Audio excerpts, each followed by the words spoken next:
Days of torrential rain and flooding in southern India left several people dead and dozens more missing.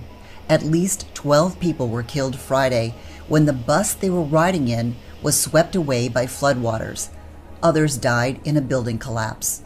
The numbers could rise as search and rescue operations continue. Hundreds of families have evacuated or been rescued, and others are stranded in their homes surrounded by water. More than 8 inches of rain fell in some areas. This kind of weather isn't unusual.